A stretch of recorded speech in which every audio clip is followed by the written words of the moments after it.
guys, I'm Kynli. I am Presley Mary Elizabeth Kershaw. And we're leaders here at J17. I think the biggest lesson I've learned throughout this whole season for me is learning how to be content without somebody.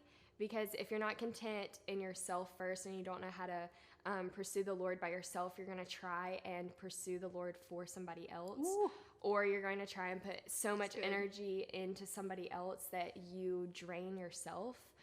Speaking from personal experience, like I just didn't know how to get my joy and strength and love from Jesus, so I did it with somebody else, and That's that good. just physically drained me. Yeah, so good. So Take I don't notes. know. That's real good. For me, the biggest thing I think I've learned in singleness is, let me see how I word this. It's definitely that singleness. It's not like goal-centered. It's more growth-centered. Like, the point of singleness isn't to have the goal at the end of it. Like, the goal is not being in a relationship, like finding that girlfriend or finding that boyfriend. Like, singleness, it's not, I heard someone say like this, and it had nothing to do with singleness, but like, singleness isn't the thing that defines me right now. It is a descriptor of the season and the time that I am in. And that's one thing that I would say I've definitely learned about being single. Like, it's about growth, me as like a woman of God, not me one day hoping to be a wife. That's why I'm coming to church. That's why I'm pursuing the Lord. It's about me growing closer to the Lord. It's about like me growing as a woman, not just to be a godly wife. And that happens during this thing, but it's definitely, it's about growth and not seeing that goal at the end of like, oh, like I've earned this relationship. It's about like growing closer to the Lord and growing as a woman. On your own, Yeah. Being content for me is like knowing that your desires aren't going to go away, but you're still okay in like the learning process, if that makes any sense. Because like right now, I just know that like my desire for like being a husband. She wants to be a husband really bad, you guys. Okay. My desire for being a wife and like a mom one day, like that doesn't go away. But like right now, I'm content and like I am happy and okay enough to be by myself pursuing the Lord because I know that like this season right now is what is going to make that season later the best. But like what Presley was saying, if that season never comes, if I'm never a wife or never a mom, or that I never get to that part of my life, I know that like he is enough for me. Like Jesus has to be, like content for me means like Jesus has to be enough for you even if nothing else happens. Yes, that is. Does that make sense? That makes perfect sense. Yes, like exactly what Kynli was saying. Like to me, like that's contentness, and also like practical signs for me personally, like knowing and so these are more like red flags. Like if it's hard for me to celebrate someone for something that I want. So like for instance, like since we're using singleness, like Maddie and Kev, like they just got engaged, and so like a red flag for me, which just didn't happen, would be like if I want to like not celebrate them. Like I want to be like, why can't that be me? Right. Like I wish that was me. But so that's a red flag. If what you want someone else has and you cannot celebrate them or be happy for them. And I'm not saying that's easy. Like it might be a little bit difficult. But like that's a red flag or a green flag to if you're content with where you are.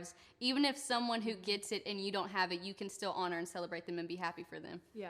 I feel like the hardest thing for me was watching everybody else get into relationships and me just sitting there like, why can't this be me? Like, why am I alone? Like, why is this so hard? That's so real. And so I feel like that happened for me just like personally with my life, like right after high school. And so it was like the transition of high school to college. Like I felt like everyone and their mama was getting in a relationship and I was just sitting there like, what the crap? And so, like, I feel like that was the hardest, which it kind of goes back to the content thing that I was talking about. Like, I just felt like I was the only one, like, not in a relationship. And for me, that was, like, super hard. The hardest for me being single, it's not now. It was definitely more whenever I was in high school. Yes, I agree. And so I'll say, like, the before, whenever it was really hard, and now on the other side, it's not, it doesn't continue. I'll just leave it like that. That's good. Like what Kim was saying, like for me, it was in high school. First off, I was always like last to do anything. I was last to be in a relationship. I relate to that. Last person to have their first kiss.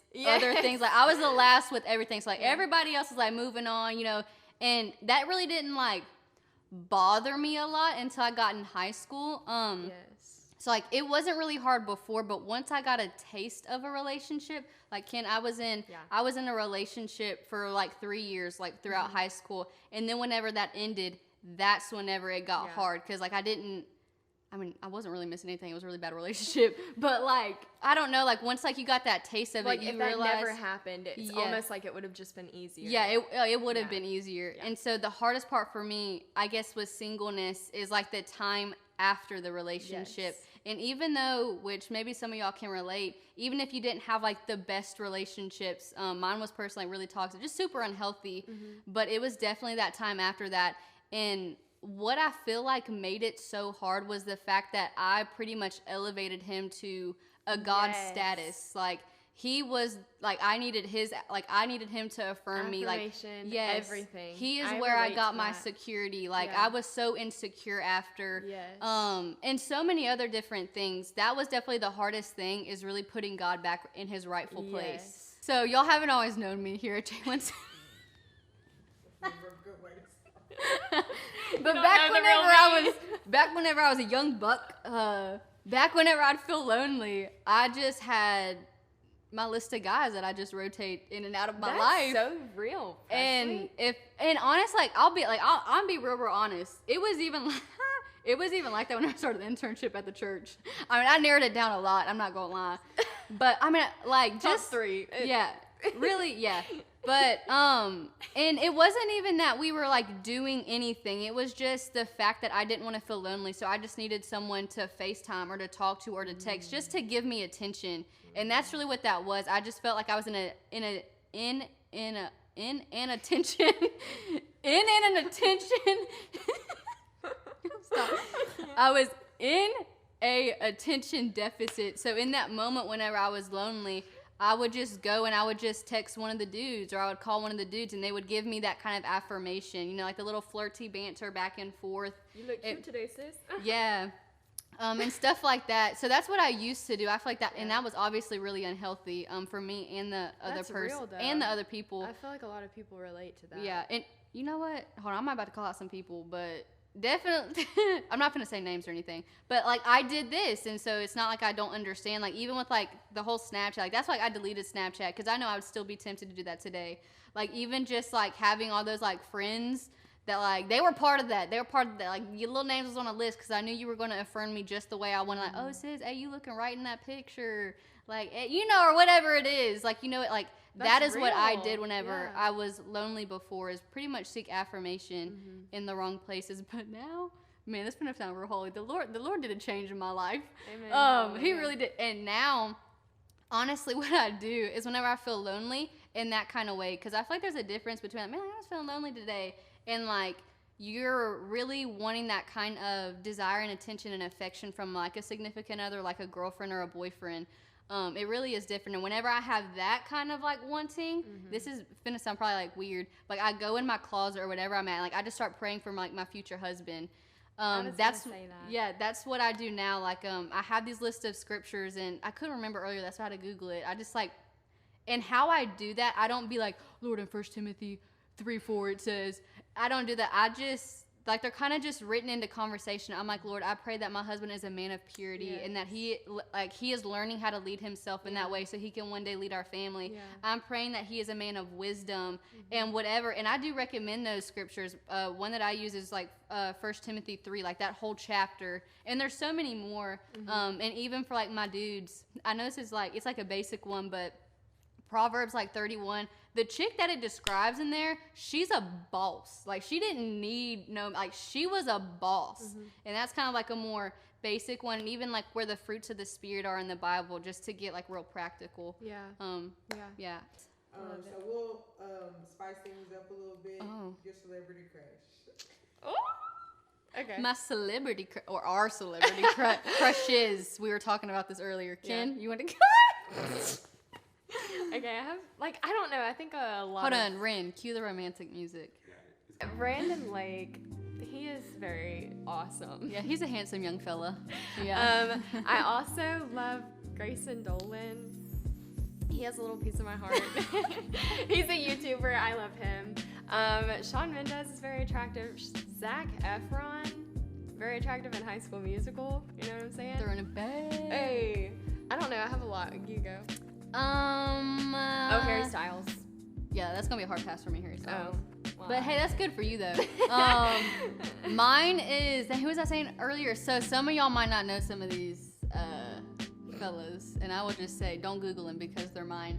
So, just kidding. The first one is old Jensen Ackles. Hallelujah. He's so handsome. He is a handsome young man of God. The second one, who was I saying earlier? Shout out to my Brazilians out there, Neymar. I love him. I love him. If you ever see this video, leave a message. I'll reach out. Down below. No. Oh, sorry. Yeah, for me. Just kidding. And then the third one, which I'm very vocal about this. This will be my husband.